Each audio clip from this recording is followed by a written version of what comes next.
is your place to live. Woo!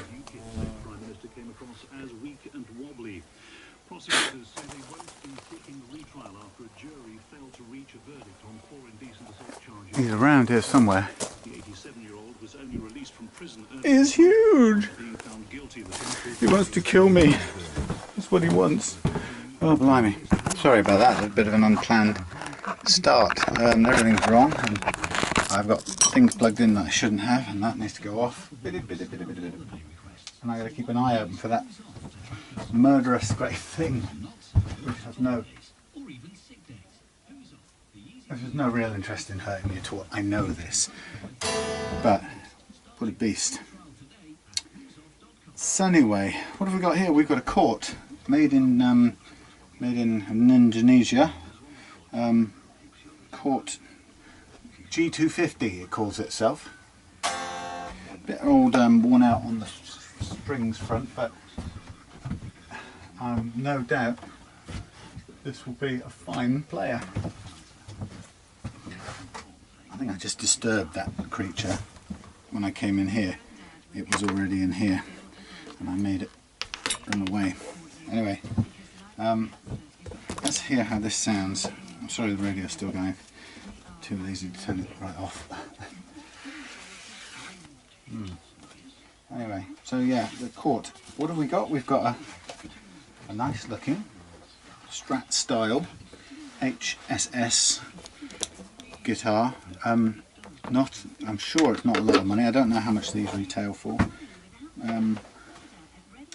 Edge mounted thingy, jack plug. Oh, okay. What we got? Reverb. This clean sound.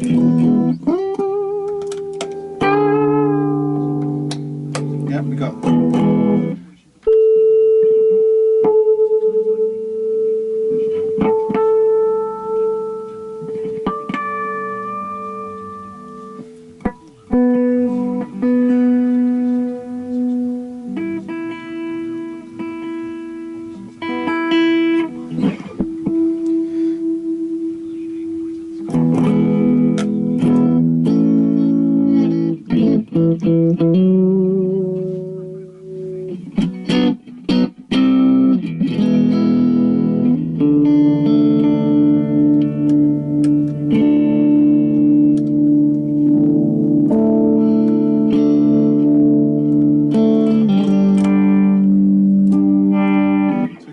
Very active or effective tone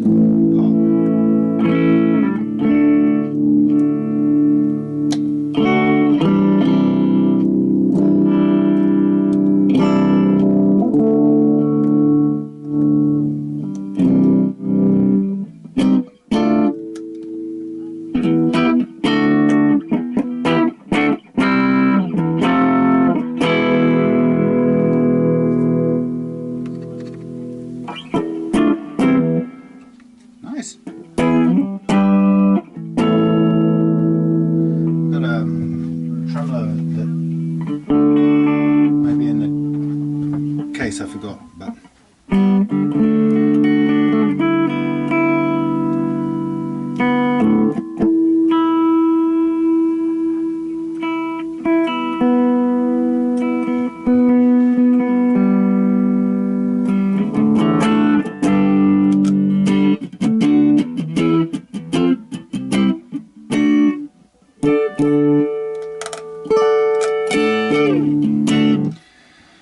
nothing wrong with that. Nice little guitar. All working as well as it should do. So what have we got? We got a kind of Strat-like. So you think of the Affinity Indonesian made Affinity Squier quality necks. That has a made in a similar factory, possibly, who knows, even the same sort of factory. I don't know, the Cort factory. I think it is a Cort factory, isn't it? That the Indonesian Squiers come from. They have a serial number with a C in it or something. Anyway, but you can see it's the same kind of neck construction, very nicely done. Nothing wrong with those necks at all. We have a sort of super stratish style. We've got the HSS. We've got night. What? Mighty Might pickups. A Wilkinson bridge with individual adjusting backwards and forwardsing saddles. Nice metal knurled knobs. Pull push switch, and a couple of little string trees up here, and a nice shiny Cort logo on the top there with the serial number. It's a G series, and it has its own distinctive headstock shape. So it has immediately, I can notice it has a quite high first fret action, and also quite high last fret action. But generally speaking, there's actually nothing wrong with this guitar. It looks great and would be a fantastic guitar to play around on. A little bit squarish in a way in terms of the body, but it has a nice neck cutaway. There's a little cover here which I suppose gives you access to the jack plug, since it's yeah, I guess since there's no electric cavity, and it's mounted there, I guess it needs that little access point. Mother of pearl inlays here, and we've got some glue, super glue spilled on the fretboard there, but apart from that it's all nice unit, very nice. Looks like a plastic nut, but not the end of the world.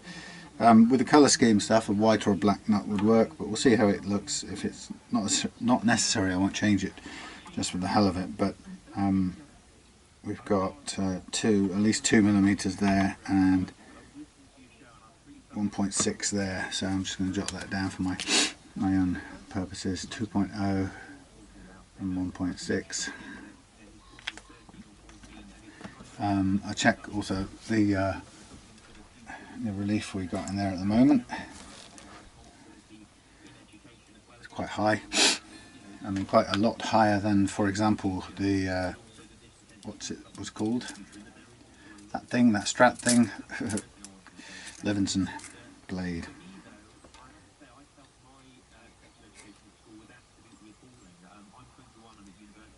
That's over 0.5. Probably more like 0.6. I'm just going to 0.6. Hey, that's gone purple. It's quite high, so that probably could do with an adjustment. And then the first fret action up here again is significantly high. I'm going to shut the door in a minute, but at the moment it's quite steamy if I do shut the door, so if you'll forgive me to let me off the bright light in the background.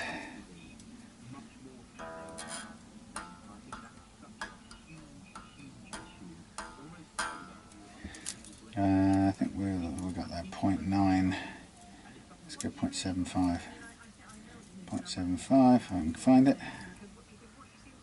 Hey, yeah, where's it gone?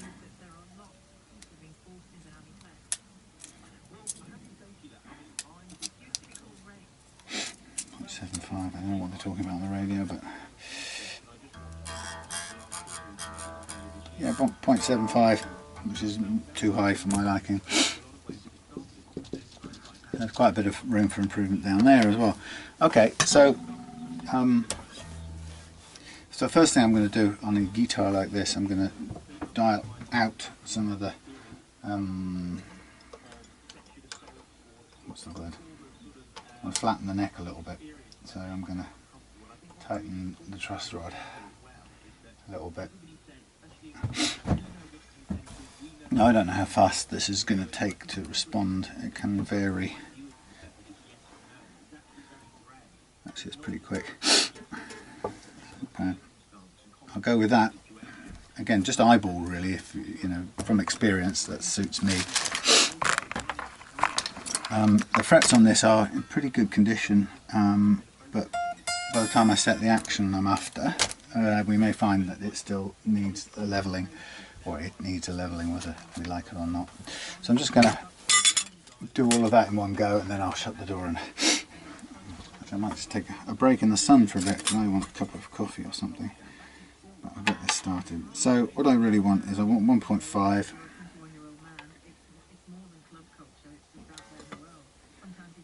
In fact, that's actually changed already. It's Got a lot of a downward adjustment. Whoa, what happened there? Okay, we went squirming all over the place. Ooh, do I like this bridge? No, do I not? Ooh, heck. Ooh, hang on a minute. What's going on here? That's weird.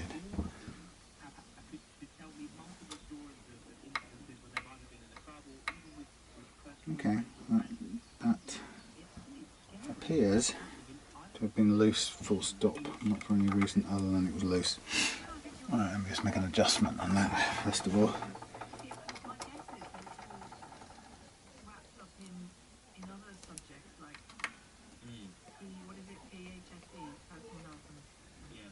Okay, I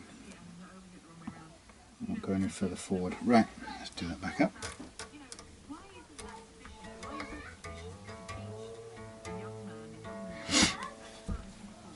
Okay, so back to the action. I went a little bit lower. Let's hope this won't wiggle this time. Thank you. We are just about on the low edge of what it can do action-wise. That's a bit weird. There's something loose here, isn't there? There's definitely something loose. Yeah, that's loose. Okay. Weird. There's three different things, which doesn't make an awful lot of sense. There's a lockdown in the middle, which doesn't seem to be hugely important.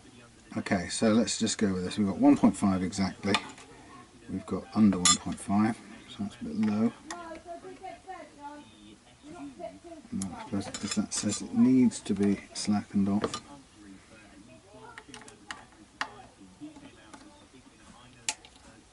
Hellfire, that ain't going to do anything. New, thanks, just going to break my glasses. New thing needed. Oh gosh, here comes the beast. Right, that's interesting. That's already.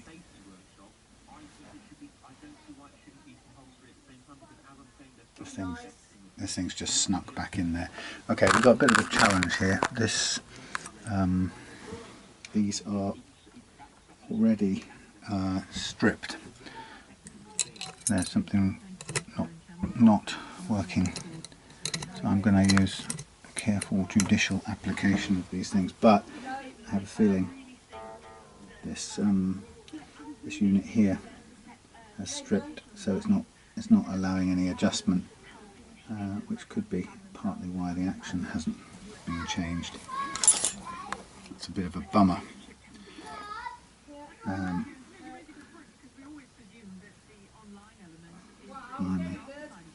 think they've all been slightly rounded off. That one's undone.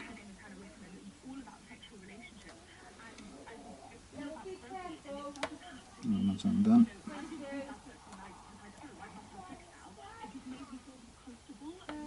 That one's undone. Such fiddly little things I could do without something like this. I'm going to tap this down a little bit with something hardish.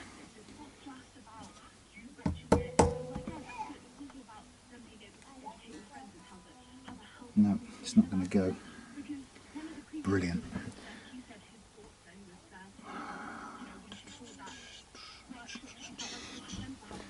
We don't have anything any more or less squared off. It's all. Come on, can you do it? No, it's not going to do it. Nothing I can do. Damn. Not ideal, but I'm going to put a bit in there. These are pretty square-ended things, so I can't see any way of getting that to stay in any better. Not like that. It's just, there's such crap arrangements. Why do they do this?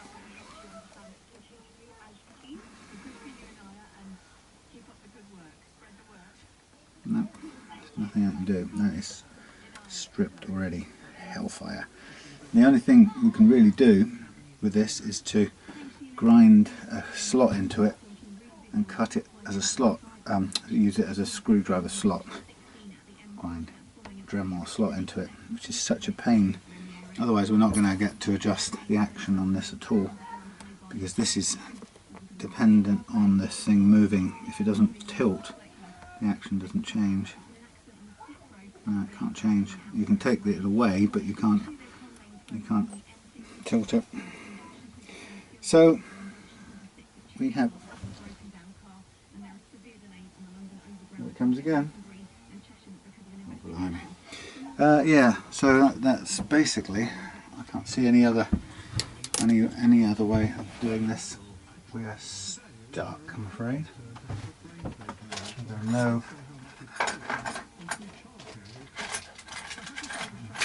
it's not the Allen keys, it's the body of the unit here. It's got no more bite in it. It's been worn away. No.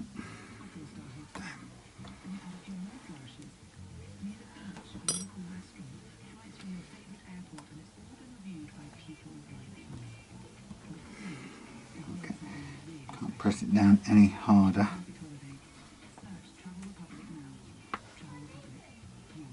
No, that's had it. It's just wearing off all my opposites now. And there's nothing small enough I can push down. Okay, well, we don't get to adjust anything unless I can take that off, so I'm afraid we're going to do the one thing that, well, don't be chasing that killer thing, or else you'll be sorry. What I'm going to do is I'm going to, alright, close the door, thank you. Nice. I'm going to cut a slot in it, otherwise it's never going to come off. There's no other means of doing it, and then we can try and acquire another one from somewhere, but unless we get this one off to begin with, unfortunately it's not going to go anywhere. Let's just double check it. I hate this, but that's it. Script, you can see it. Okay, you ready?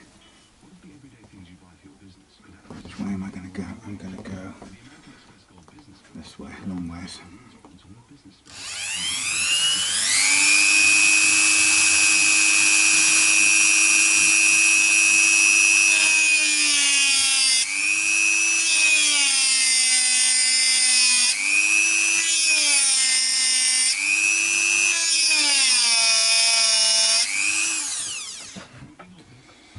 Crazy horses! There we have it. The only way to access it, unfortunately. We'll get it off and then we can find something else. There we go. What a useless device. Have these things. I mean, it's, to be honest, it's only a small modification, but there's no chance of doing anything else to it. You can't do any other height adjustments unless you've got this loosened off. So anyway, it works. We'll see if we can find another one, but failing that, it's going to, at least we can set it up.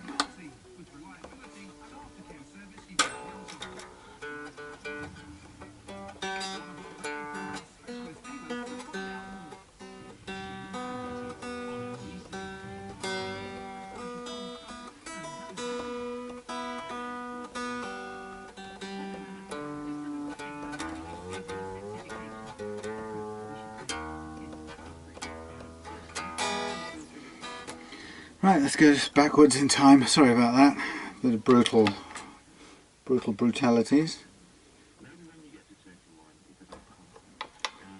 Okay, now let's get this raised or lowered.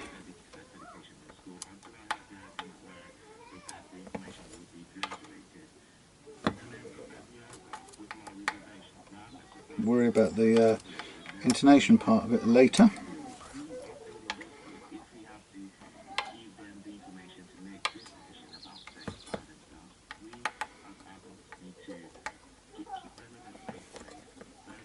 sticking up in the air.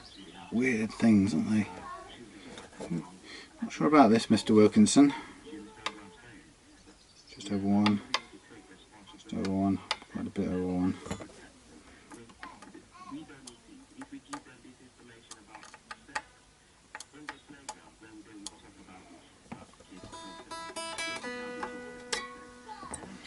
Alright, tuning.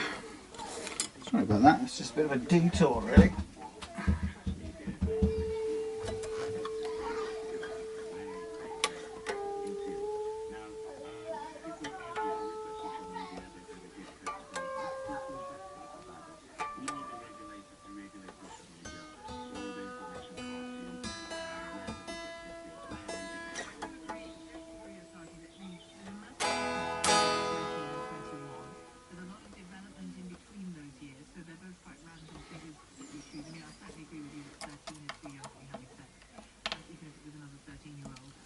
Even that one's hot on its way out.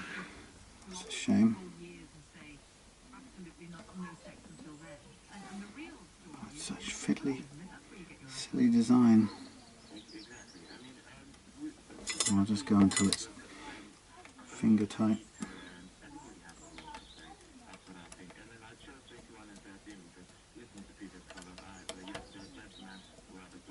So you press it down to lock it in place, and then I bet you get actually a different playing action than you had a minute ago. That would be funny. 1.5. Actually, it's not that different. Or is it? One, just over one. It's too high on that one.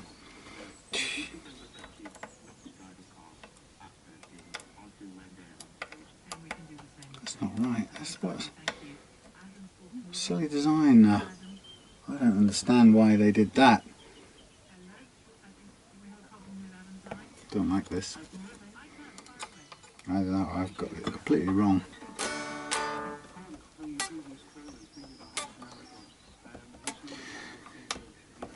Clean.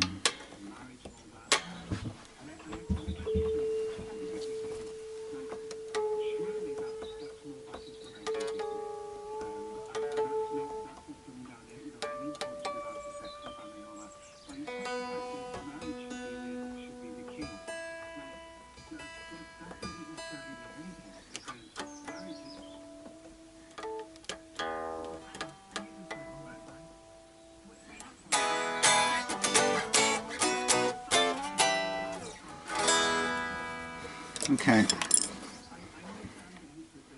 weird little unit. I do not know whether I like that or not. So, what is the point of that locking bit? Why did it need it? It's instead of having something under sprung pressure. You push it and you lock it down, but then locking it down, it's not exactly flat, so it moves. That is weird. Somebody ought to work that out. Anyway, it doesn't change the fact that that thing was rounded off. Okay, so we have a nice low action down there, but we don't have such a low action down here, but we do have, let's see if the action's changed, or the relief, sorry. Still, that's very low, but that's okay. Let's take care of the action down at this end. First fret, and get my files out. Now we're working on 10s, for which I'm going to pull out a set of files to match the 10s. So I'm going to go 13 to 17, 10 to 13, 10 to 13, 13 to 17, 17, I'm going to go 24. 24, 17, 24, 24, 26 to 32, 26 to 32, 26 to 32, 26 to 32, 36 to 42, finally get there,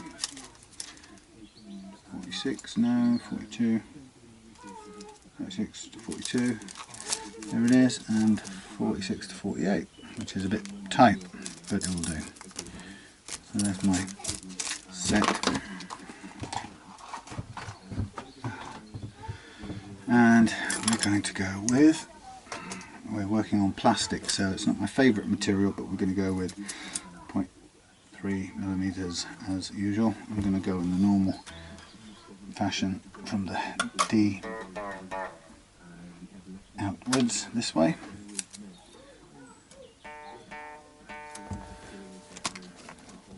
So I'm going with my 32.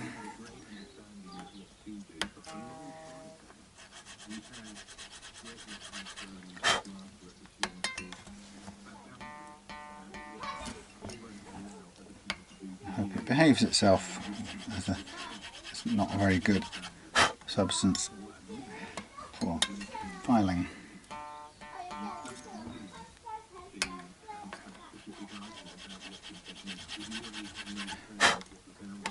It's making sort of fluffy plastic dust, but it's hard to know exactly how it's cutting, just that it is. That's close. Actually, not that close. I always wimp out. That's one of my problems. I tend to chicken out. I'm so afraid of running over the mark that I often stop too early and not go to the first reaction that I'm really aiming for. It's close though.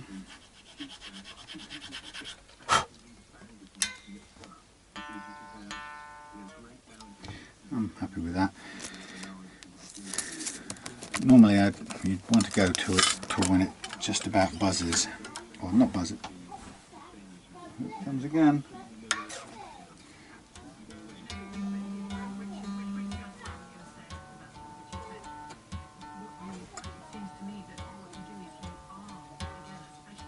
I don't like killing things. Don't really want to kill this, but it's going to look to make some sort of nest up there, which I think is going to be problematic. So maybe I do need to give it a bit of a swat.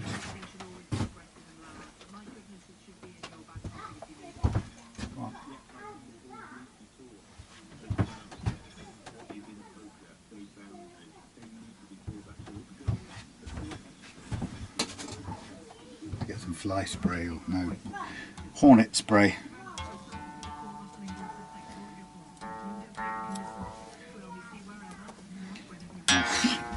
Here it comes again. That is massive.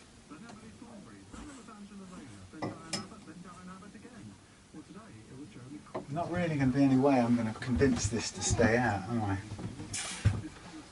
I don't want to spray lacquer on it, it's like practically poisoning it to death, but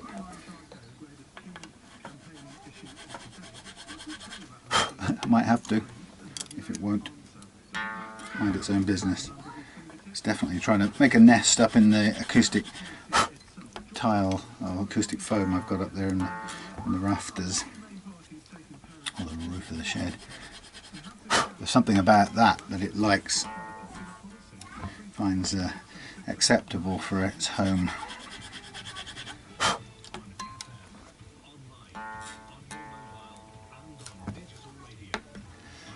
It's going to keep coming back, I know it. Second year running I think that it's been looking for a nest. I don't think it nested, it didn't make a colony here before, so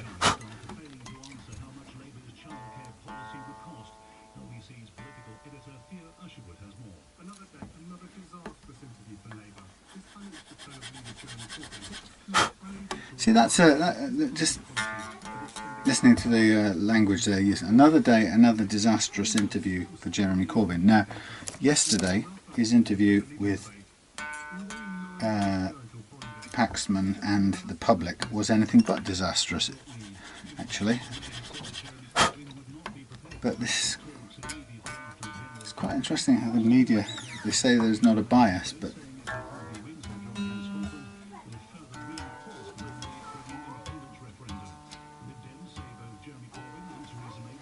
Yeah, they say there isn't a bias, but it's very difficult. Very difficult to agree with that.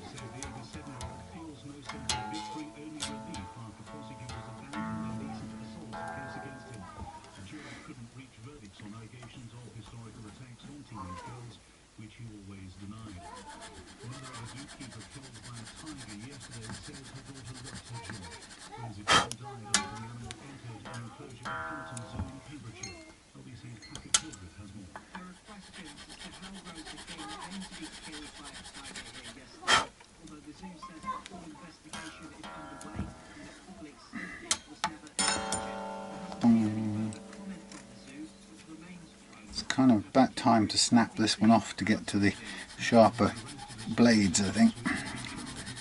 I'm struggling with this 48.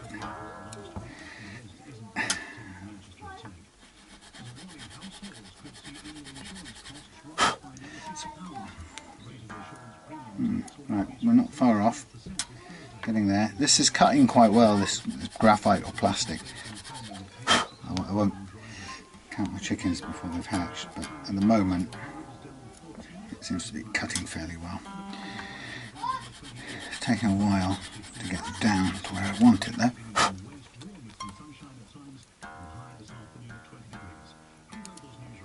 Getting there.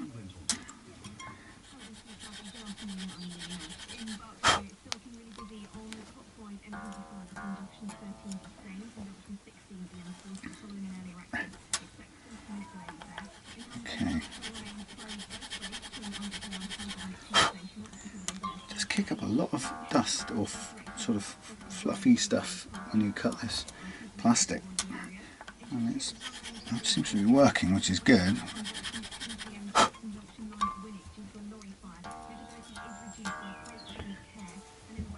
Okay, I'll stop there. This feels quite nice.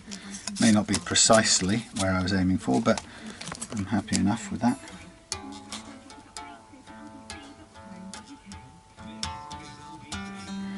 Okay, now I'm just going to drop the top three off. Thanks a lot. So annoying.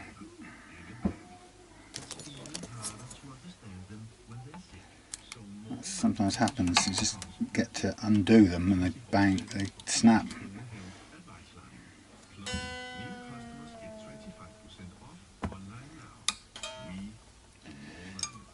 Right, I'll come back to that. I'll need to thread another one. Which I've got a spare one from this morning.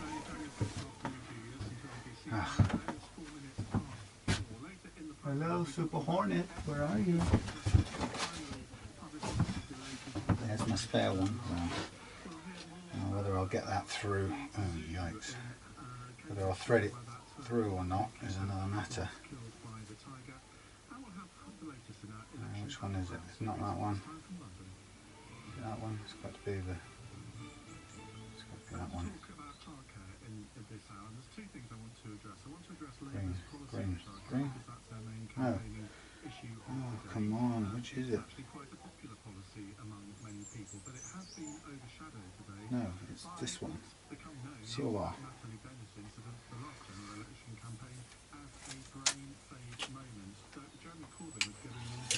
Hang that there for a minute because it's just annoying. Right, we may be able to thread this through. We'll have to bend it first, which could take a little while.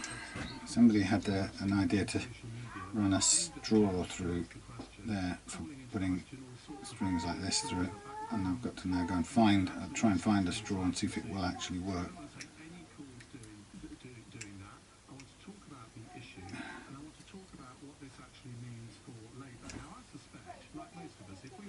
It's terrible. Right, have I got a straw? Come on.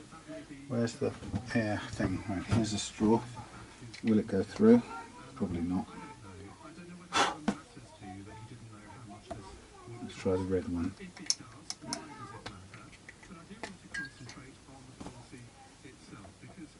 Will that one go through? Yeah. Might just. Well, look at that. We may just go through.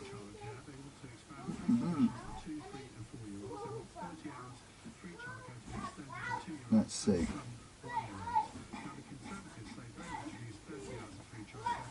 Oh, well. Oh yeah. Talk about painless. Oh yeah. Right. Temporary restring. Be with you now in a second. That's quite cool. Should keep a spare one of these just for that purpose. A spare red straw. Okay. Off the edge, off the edge, off the edge. Right, back where we were.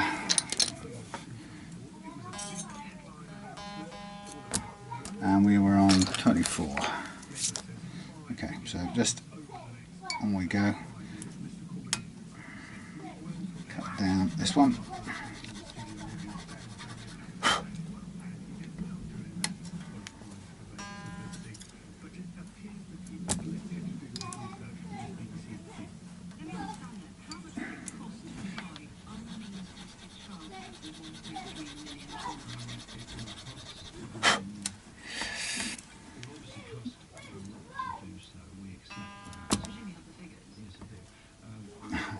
Oh no, it's another one of those, how much will it cost interviews, where the media slaughter them for not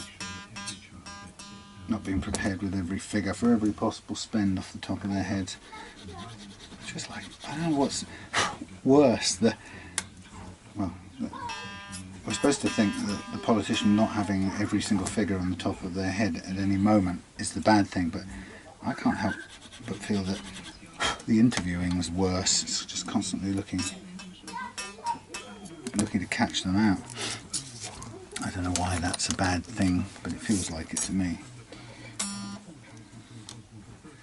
Anyway, so these little string trees, they're not exactly rollers, but they kind of try to act like rollers.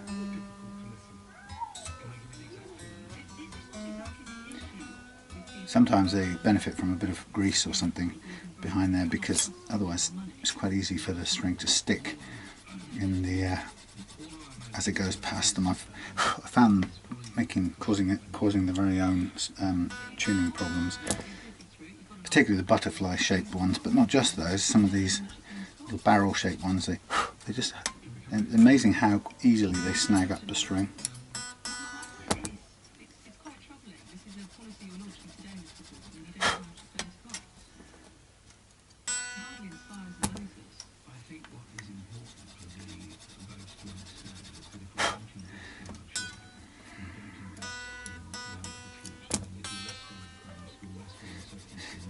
I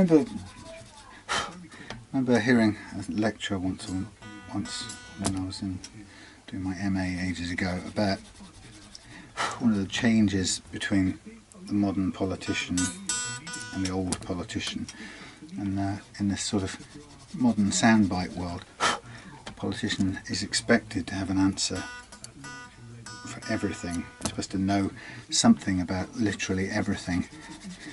Whereas back in the sort of 30s and 40s, it was understood that there was no TV to put them on the spot in that way, and they weren't expected to have at hand an answer to everything. The government obviously was expected to know what was going on, but individually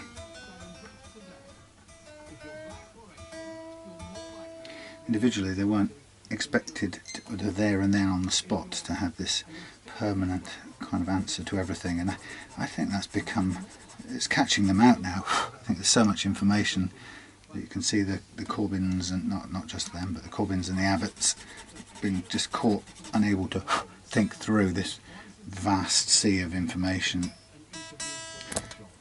You know, I don't know why people are surprised, because you get a business going on at Dragon's Den or something, and you know, it's when they do that, you watch how quickly the business presenting, or the person presenting, forgets the basic figures that they're predicting for the turnover and the profitability and so on of their business, just projecting 1 or 2 years ahead. And you'd think of all the things they should know. You marvel at, why is it they don't have that at the top of their minds?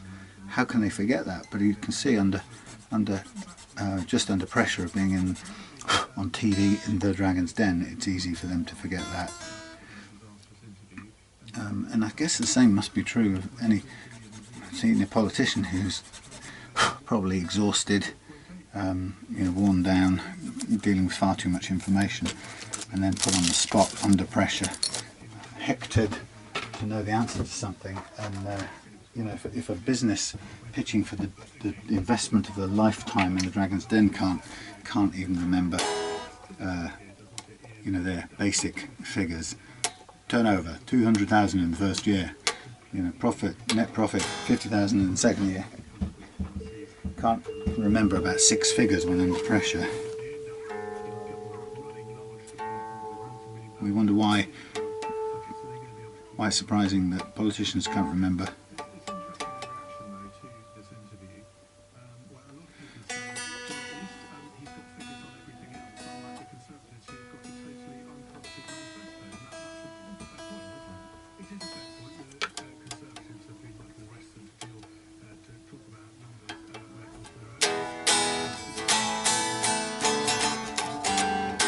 Okay.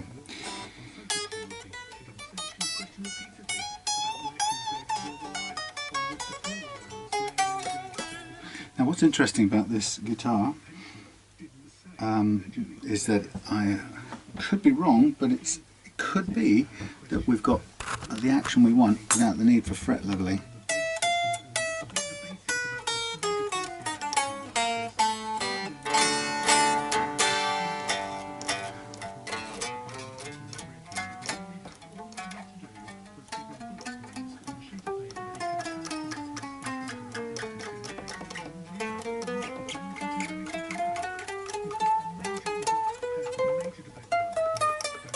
Okay, there's a couple of little bits, it's a little bit zingy, so we will do it, but I thought for a minute it's not a bad sign though, it's very, very close, and it really is a good sign about the quality of this Indonesian neck.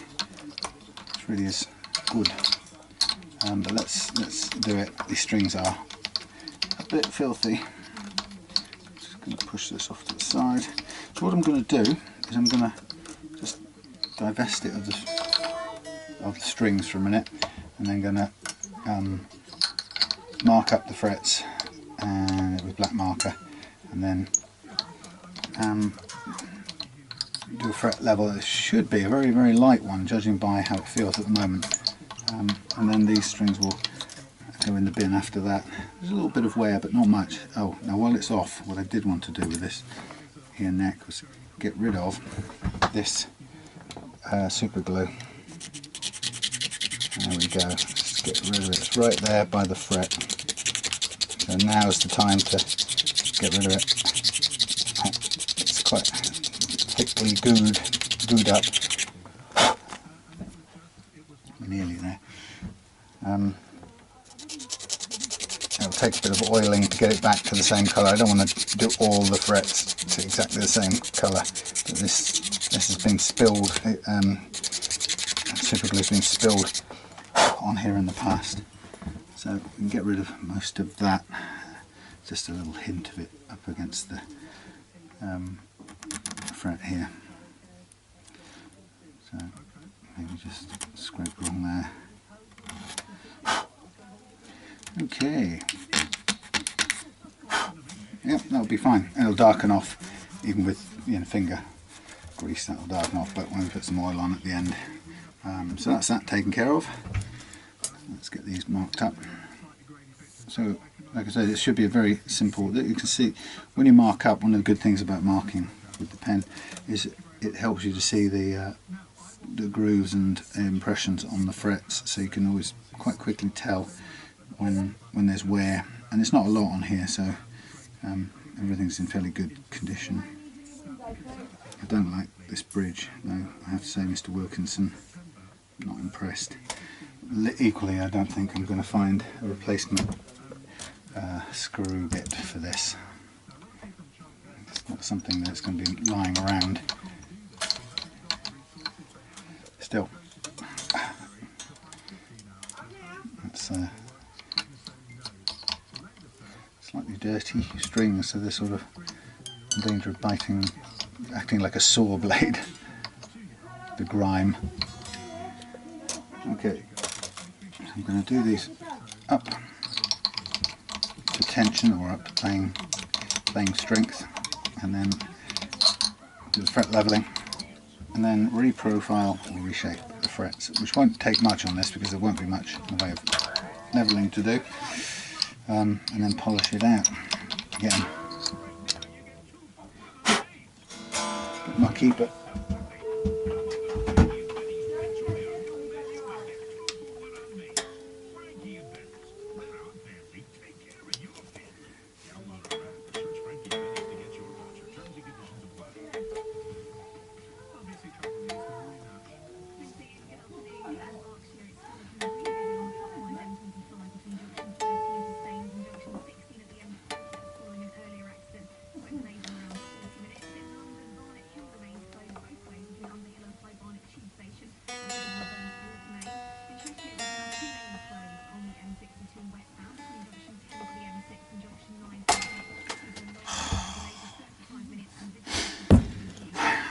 alright.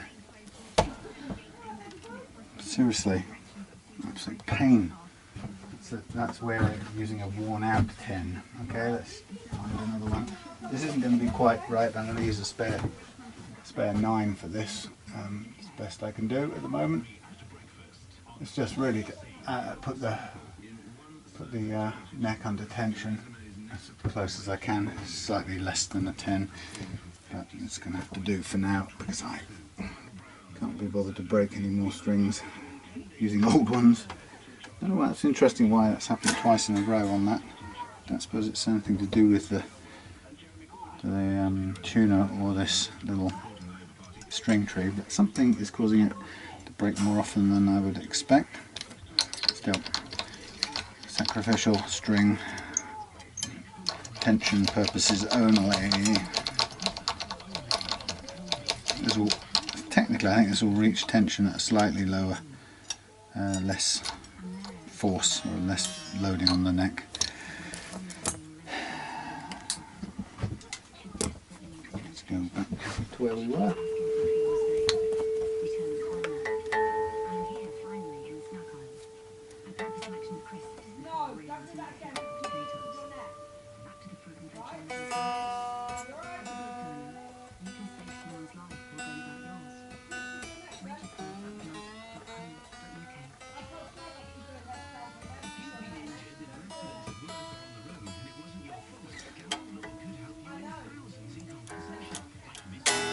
Okay, excuse me, we are in position now. Let's just get on with this, get it on.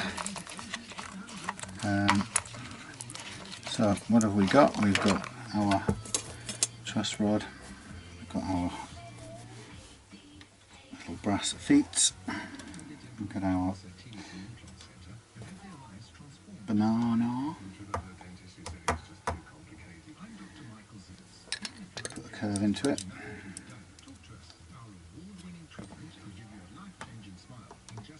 Too much.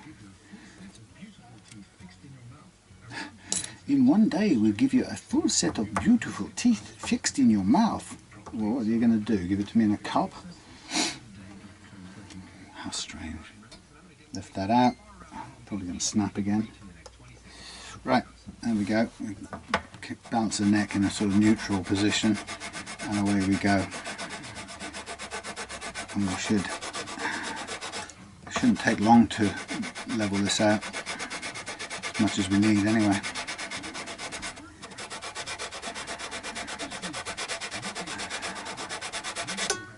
There we go. It's cutting very evenly all the way across, so it's a sign of a good fretboard.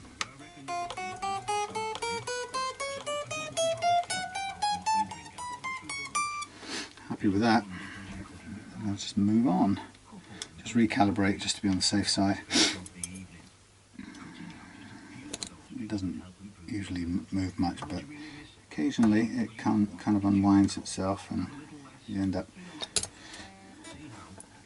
it changes the curve of the tool a little bit, but not much. Okay, so I can feel it already. This is a very good fretboard, and it shouldn't take hardly any time just to level these things out, just so that it cleans up any sizzling noises that you kind of get. That should be ready.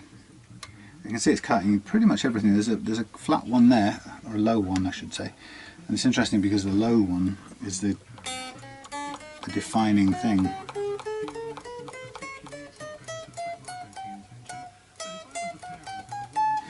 I'm okay with that too.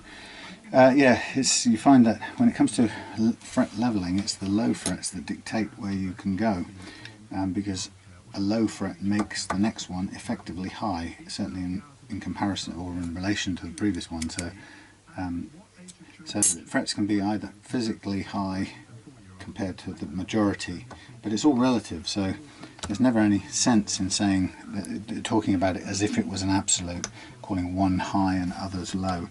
They're just high and low relative to each other, and if the majority are level with each other and one is significantly lower, then that one is going to dictate the action around it, because or what's possible, because if it's low relative to its neighbours, then you can't play a note around there without getting a zizzing or a buzzing, because your finger and the string fall into the trough, if you like, where that low fret is, and then it makes the next one appear to be high. Tiny little bit more. So we're very nearly there. It's a pretty good set of frets, a very cooperative set of frets, I have to say. So this is what I would call quite a light fret leveling. It's thorough, it's going over all the frets, but it's not having to take too much material off anything. A little bit more here on this G. Let's see how it looks.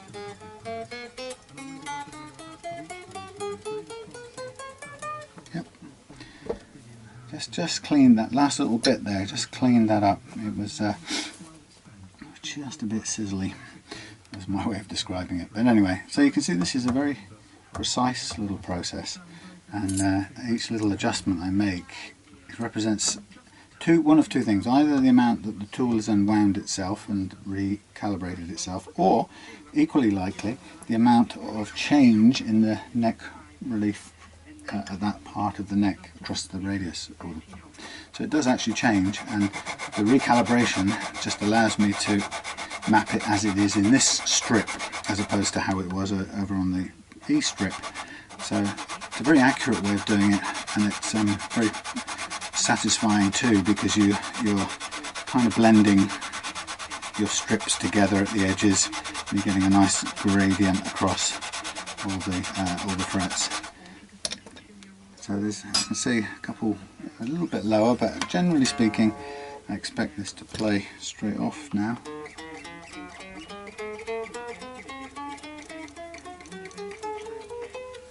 Jolly good.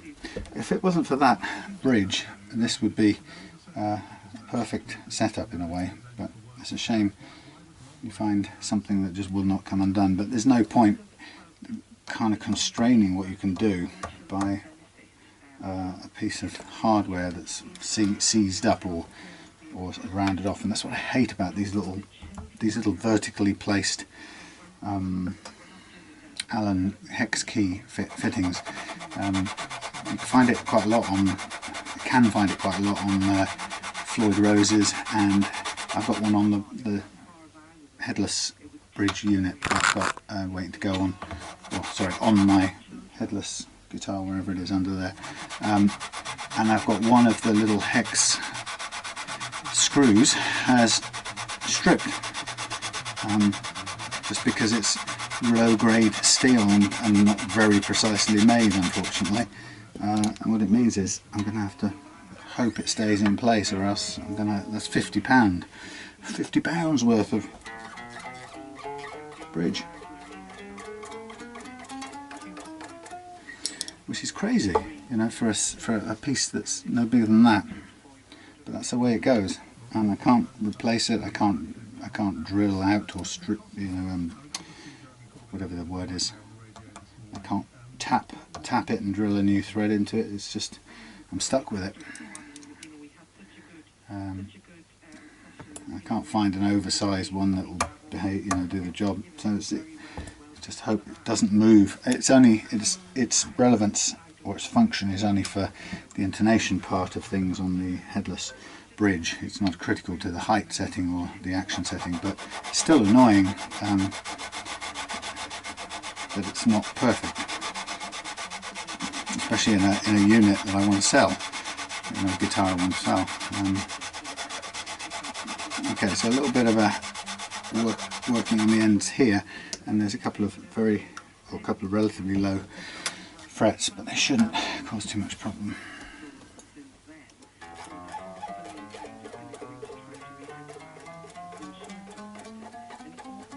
That's fine. Okay, so a little bit of leveling there, but a very good neck and very cooperative.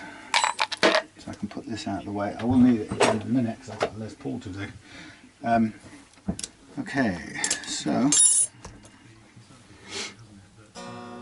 we are pretty much done in the strings department of this guitar, so I can take all of this off and actually throw these away probably.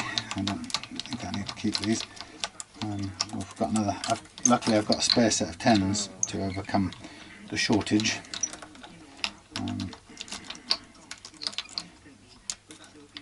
Now I'm going to have a look online, see if just look around, see if I've got anything that will replace those just visually. It's not essential to the functioning of the bridge. It's going to work just as it is, but it's a shame. But it's one of those things that there's no way around it.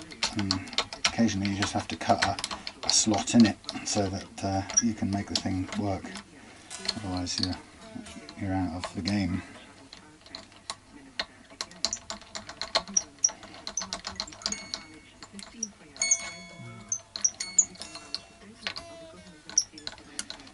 Okay, done, and I'll cut these off because they can go in the bin. Right, so there we are, the thrill of basic fret leveling on a budget Cort guitar. But as you can see, one there where the neck is in such good, so well made that it pretty well levels out pretty well and actually gets us to a very precise playing action for a budget guitar. Amazingly low playing action for a budget guitar. So we should be, it's a good sign. But Indonesian made, so people talk about comparing Chinese made guitars. The Cort factory is renowned for its quality and its expertise, and this is, you can see by the quality of this neck, beautiful rosewood, and the sort of the trouble-freeness, I could call it, with which it levelled there is it's quite telling. You won't get the same, no it's not here, you won't get the same, it won't be as easy as this when I come to do Karl's Epiphone. That will, a Chinese made Epiphone, it's going to present more challenges, I can promise you. Okay, so next part of this game is I'm going to mark up the fret tops again so I can re-profile them, reshape them, and that's going to be, I'm going to use the StewMac tool to do that, and then once I've re-profiled that I'm going to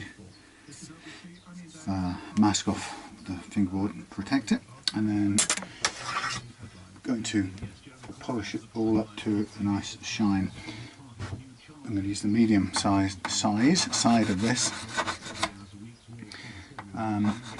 because I haven't really taken a lot off, it's not going to take that long to reshape each fret, maybe a little bit at the ends here and there. The aim is to take off the shoulders of these frets to bring in the flat spot closer to the centre of the fret, rounding it off. And the black marker is very useful for telling you when to stop, because we want to leave the thinnest possible line of black on top of the fret. And if we can do that, it tells us that we haven't lowered it anymore after the fret leveling process, because of course that's the important, sometimes we miss, that's the important bit, obviously getting the frets level. So the last thing I want to do is use this tool to reintroduce variations in the level of the fret. So if the tool takes the marker pen off straight away as I go across it, then I don't do any more. If it leaves a thick black line, I keep working that until it's a thin black line and then stop. And sometimes it varies across in different parts of the fret, so you have to work on one spot more or less than another. And it all, obviously it all comes down to which one you had to work harder to level, or where you had to work harder to level the fret in the first place. In this case, it's fit. It just went ping. Did that just ping off? Did the bridge just ping off there? I think it did. 2-point floating tremolo. It's currently locked down, so I'm going to leave it as is. I'm going to have a look in the back and see what state that is in, because just out of interest, I'm just going to see if that popped out. Yeah, I think it did. Technically, I think that's hard to tell. Yeah, it's just popped up. That's a weird one. Yeah, look at these. Ugh. Ugh. Boy, do I hate this. That's just pinged right off, so the springs are beginning to right. Horrible. Horrible. We need some more black screws here. This 2-point tremolo thing, kind of interested in the way the 2 points load the wood inside. My experience has been that it's not great, but actually this is a much better design. The bushes are sitting in a much stronger unit. Yeah. Yeah, it is. It's a much stronger configuration. I like that. Sometimes this is a too weak a piece of wood, and the 2-point can break the bridge of wood between the pickup route and the tremolo route, which it hasn't done in this case. It seems to be nice and strong, but it's not the greatest design.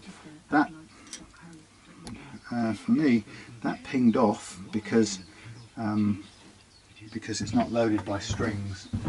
I probably should have just taken the springs off first. But, so this normally will sit.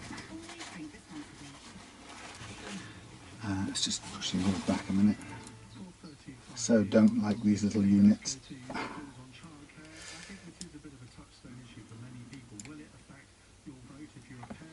Pushing them all back, get a clean up under there. Push them all forward as far as they'll go. I've never seen a bridge constructed like that with such a, I think, unnecessarily complicated arrangement, which is strange for a Wilkinson. You know, there's a screw at the back here which stops it going forward, and normally that the combination of a screw plus a spring is what kind of decides how it works. Now in this case, it's got this thing that there's a stop, which is the screw. Sorry, the screw thing stops it going any further, and then you clamp it down theoretically to stop it moving the other way, and that's just to hold it in place. But what you've also then got is this thing where it's not. These little saddles don't actually appear to have a flat bottom. They seem to be curved in such a way that they're always expecting to be tilted upwards. I don't know why that's a good idea at all. It seems like it's putting the whole thing under weird forces. I'm confused. Anyway, what I'm going to do, I'm just going to clean this bit out here.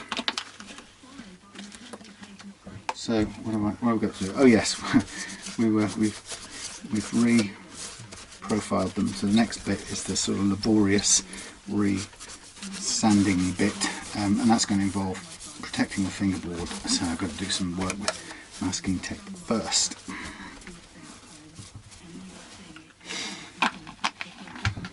Coming up.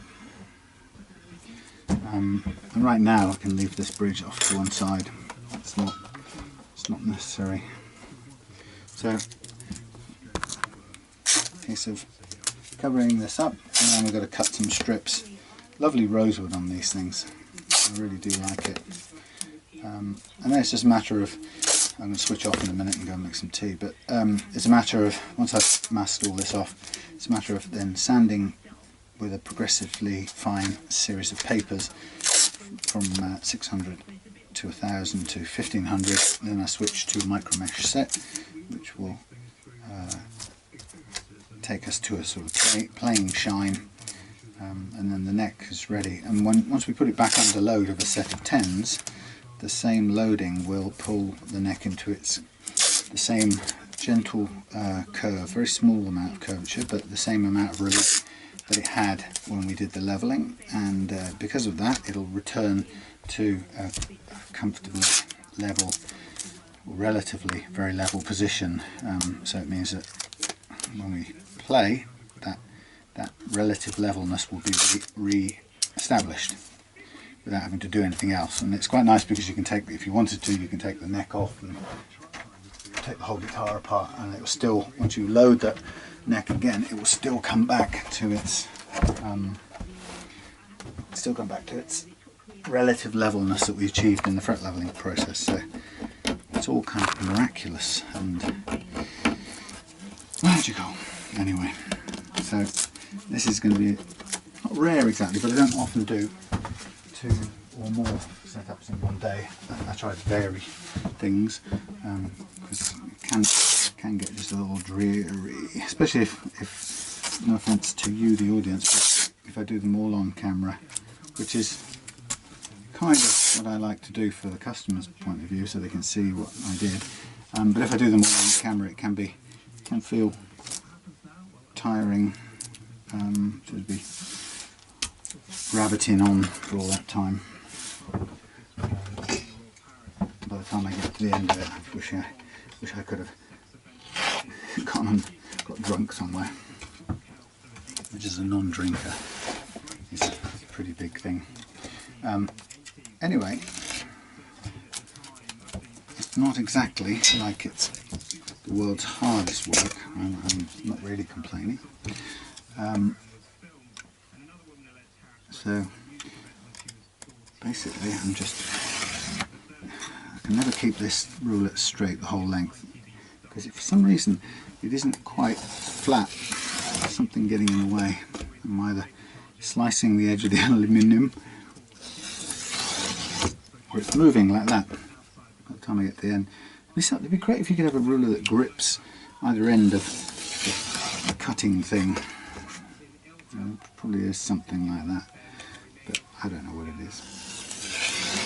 Anyhow, yeah, so I'll mask this off, do the sanding, do the polishing, and then we're ready to do the restring thing and test it out and set the intonation. But I think I'm going to have a look around and see if I can find any spare parts for this.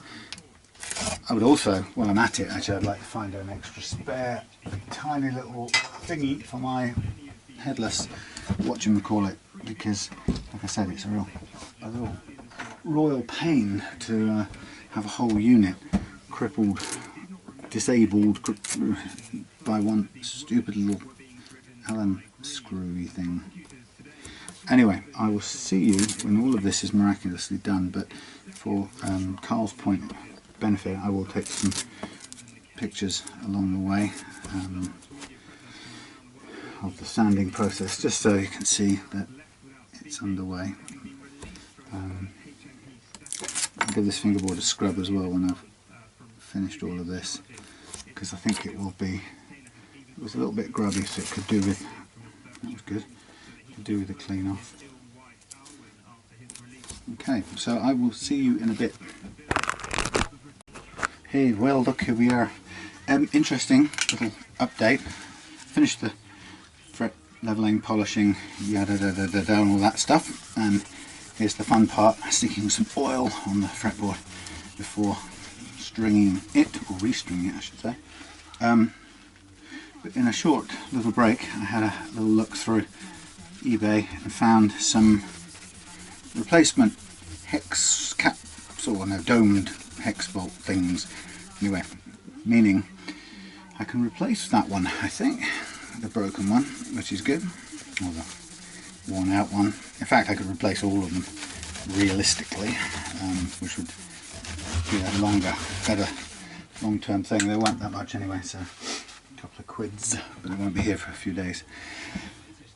Okay, so there is the guitar, beautifully fret leveled and ready to go. So we have the the second set of 10s, although the other one's still missing. Well, went missing. Anyway, so here we go through the back. I'm going to replace some things with, you can't really string it without putting it back in place. Hello? I don't like reggae. Oh no, I'm just listening to 10cc's on the Golden Oldies Old Gits channel. Right. I'm just going to go and start feeding the cats to the fish and the local cats. Fish to the rabbits. No. I boiled doing the that thing you do, one does, sanding the frets. Boil. Yeah, get hot. It's aerobic. Probably. With a burning love inside. Remember that one? Yeah. Who was it? With happiness inside. Miracle or something. No, I don't know. Anyway, I can't sing it because I haven't got a PRS license. You're on your mousey. It is in there. Anyway, that's imaginary. You can't hear. Oh, no, don't tell me that's going to get. I'll get a strike, community strike. I'll better shut the radio off. Please forgive me. What am I allowed to? Am I allowed to sing it? 10cc. Or do I get struck off? All right. I've been working. No, I'm not allowed to sing it. That's the one. Can't even say it. I'll get fined. Woo! Twang. I don't like that. One is trying to get this thing to work, and then one puts a string on it, and it does twang. Oh, I'm not hearing. We're not listening to any music. Will this go through there? This is not good. Right, that goes through. Let's put at least one of these under pressure.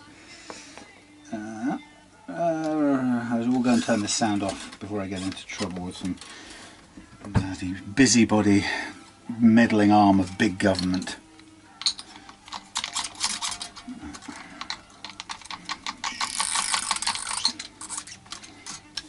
Just going to put this tremolo under a bit of load.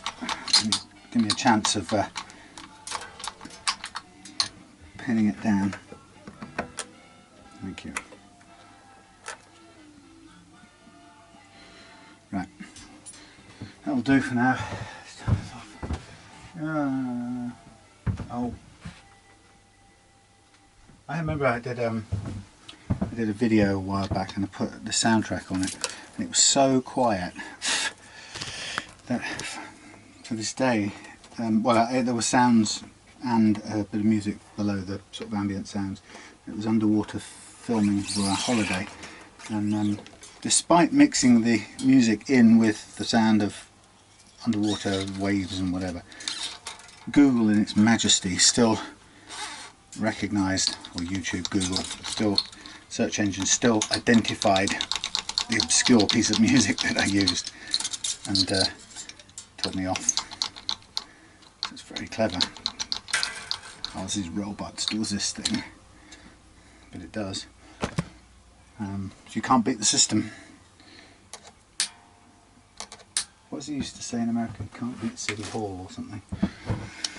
Right, anyway, so I'm heading towards the last bit here, getting the strings on, and this should be, it needs a bit of a polish, but should be a good, straight up, simple to play. I did want to have a look under that little jack plug cover just for fun, see how it looked. And then obviously we've got to set the intonation here and risk messing about with these horrible hex key, slightly worn out hex bolts. But we can do that safe in the knowledge that if push come to shove, we can ditch them all for some new ones.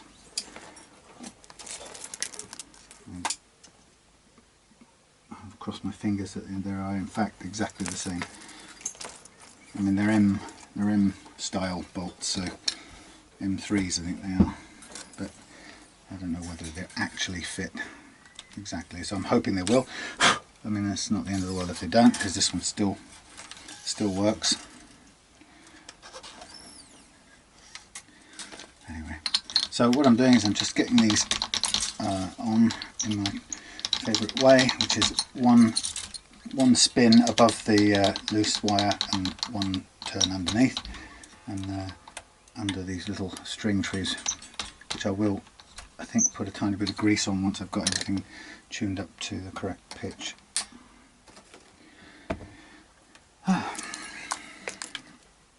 So a good old simple, good old-fashioned guitar, this, and nothing too complicated. I can't see the advantage of that bridge, I have to say. It's over complicated to my mind. You know, Trevor Wilkinson is usually gets right on the money kind of thing. And, you know, a lot of respect for what he does with guitars. Although I'm not sure this additional complexity makes that much difference for me, but there may be an argument for why that I don't know about. I'm quite prepared to accept that. Just because I haven't heard of it doesn't mean it doesn't exist. These tuners are nice quality as well. They're very sort of a bit of a brushed, steely looking thing, and they're quite chunky and solid. They've got a very positive feel about them. I don't know what ratio they are, but very confidence inspiring when you use them. There's no glitchy sort of snatchiness in them, which is good.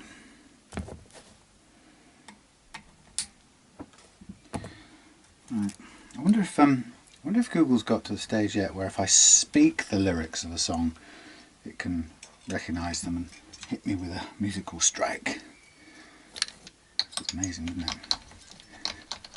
So that song was "I've been working my way back to you, babe, girl, babe," something or other. But yeah, I guess there's copyright on that too, because you can't even say the words. That sounds like a song in itself, but hey. Okay, so just push that down. It's a funny arrangement. Don't like it. Sorry. I'm just going to pull the major slack out of these. Major slack to ground control. No, the mostly slack. Baby come slack. Do do do do.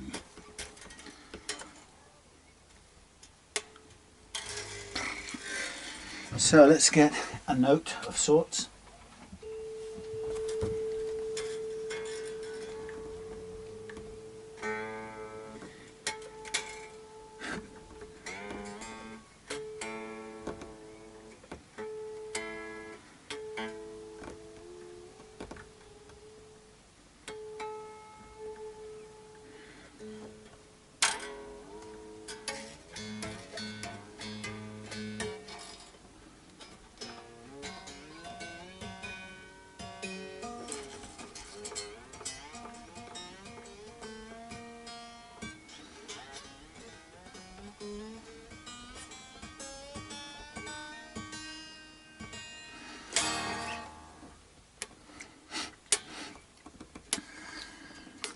Right then.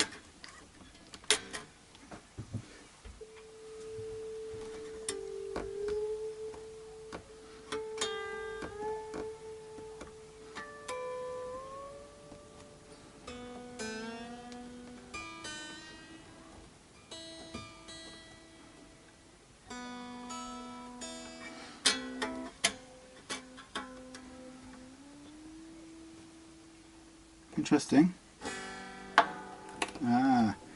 Ugh. Don't like these knife point things, blade edge things, unless it's a Ibanez, in which case they seem to be much more reliable. This things, bits of metal scrunching on other bits of metal. Just, I don't know.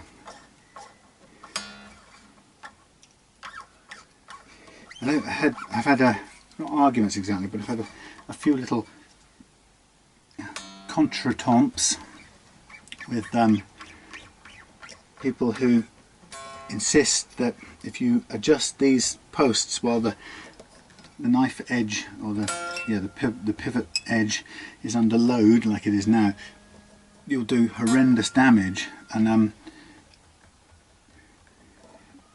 that's not something I've done a lot in my time even, but the kind of idea that turning that somehow does less damage than yanking the tremolo arm and dive bombing.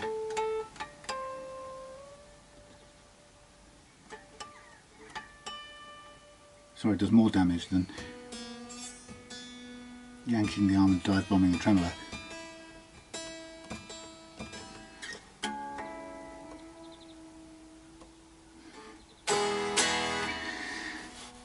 Not saying it doesn't, it's just one of those things I've never heard a convincing argument as to why and wherefore. It's always the same, a little bit of black marker pen left in the corner up there.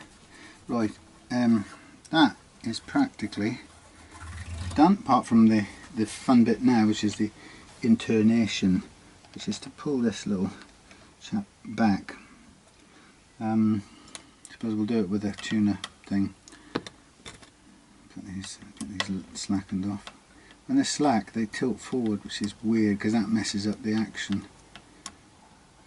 So I guess the first thing I need to do is I need to just adjust the intonation first before we do anything else. So we'll get the tuner and the lead. Get this intonated up, and then after this we're kind of onto the no, that's not what it goes into. The Epiphone Les Paul Cuppy.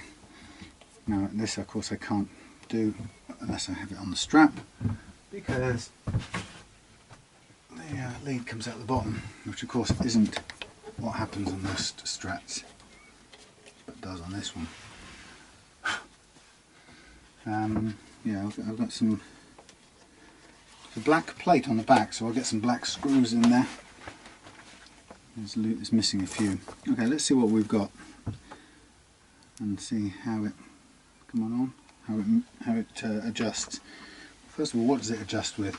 Adjust with another hex key.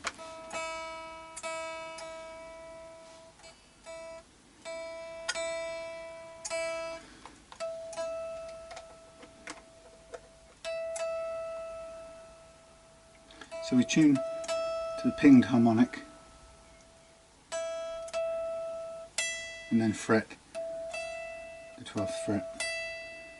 And if the 12th fret note is higher than the harmonic, then it's too short and we need to bring this whole affair backwards, which is what I'm now doing with this unit here, which will raise the pitch, so we have to take that down again.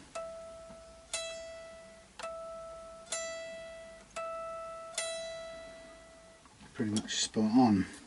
So what I'm going to do with this now is I now need to run all the other ones into a similar position, or a staggered spread, which we would normally expect with three plain strings and 3 wound strings. So it's a bit of twiddling to go, and this is just by eye from experience, and what we should find is that the final positioning is something very similar to this. If it isn't, then something weird has gone on that sometimes can be difficult to explain. I've got some guitars where it just doesn't seem to behave according to that pattern, which is hard to explain why.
Those have all obviously changed in pitch because of dragging the saddles backwards to the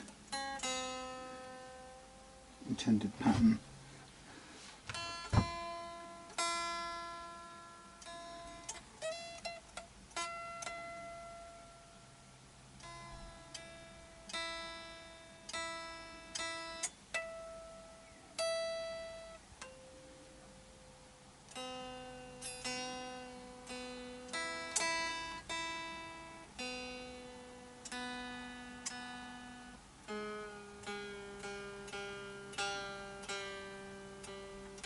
This is the tuning's misbehaving slightly because this tremolo bridge is slightly floating, despite what it appears.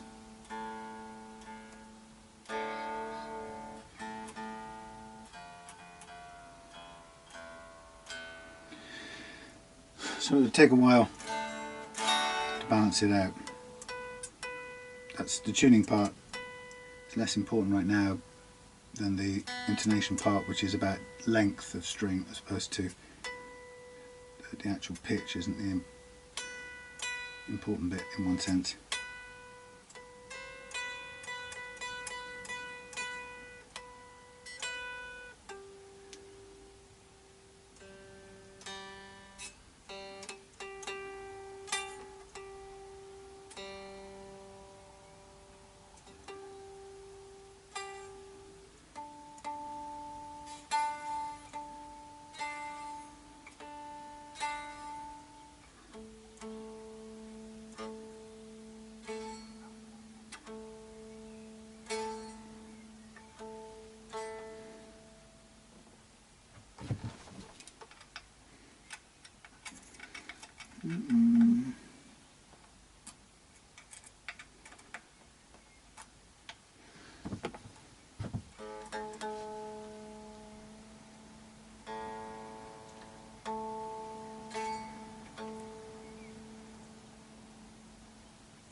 Okay, I'm happy with the intonation on there, so I'm going to just lock down these little thingies so that things don't go elsewhere. And to do that, I'm going to use this I'm going to hope that it does the job without getting into any trouble stripping this in any way.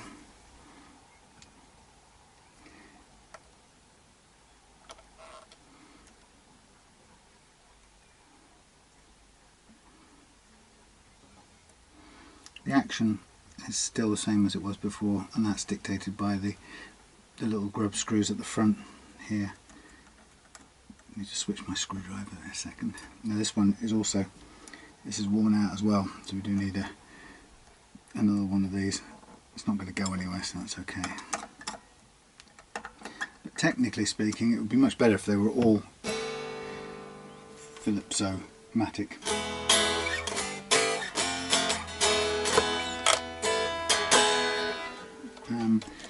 Some black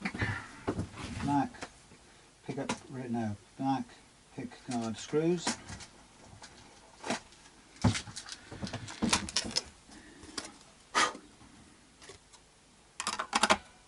Nicely inset. It's quite a lot of trouble to go to, but it's a nice flush finish, or flush fit, which is nice.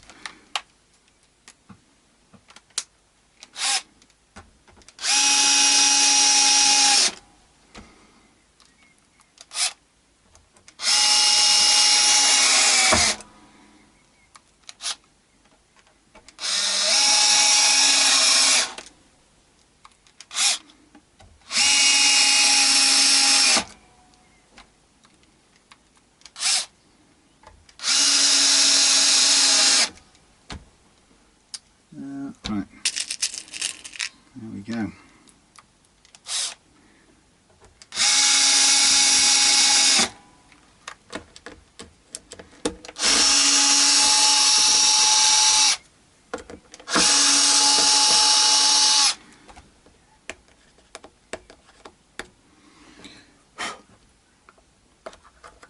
Okay, that's all there is, just a jack plug, kind of done up very tightly into a piece of raw wood. Not pretty, but functional. Not a problem on a budget guitar, who cares about what it looks like under the covers, as long as it does its job. So there we have it, the Cort. Oh, I was going to put a tiny bit of the grease on these things now that they're in place. Yeah, the Cort G series, it's a G250. Never quite know what the numbers on these things ever stand for, but it's definitely a G250. And it's a nice little unit. The only thing, as I think I mentioned is, a few times, is that bridge is just a bit odd. I'm putting a tiny bit of grease on these, on the strings as they go under these rollers, or not even rollers really, but these things. Try and ease them through. Not going to affect anything, it's not going to get under the fingers or anything like that. It's just going to hopefully keep it moving and stop it from pinging. So there we have it, as it was, hard-tailed effectively. The Cort G250. Everything is looking good. Pickup's probably a fraction high as it stands. Probably just want to take that down a tiny fraction of these are. I want to be about 3mm or something just below. But they're looking a bit. The ones in the middle a bit too tall.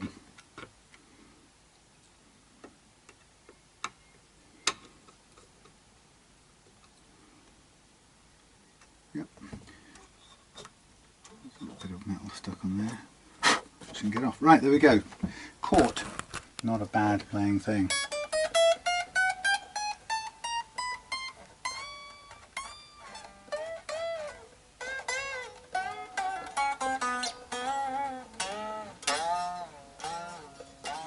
Very low action. As I say, with this funny little bridge arrangement, we're actually down at just about a millimetre on this, about a millimetre all the way across, which is extremely low, so there is room to go back up, but we need to get some new replacements in for those horrible hex bolts. Alright, so there you go, Cort G250.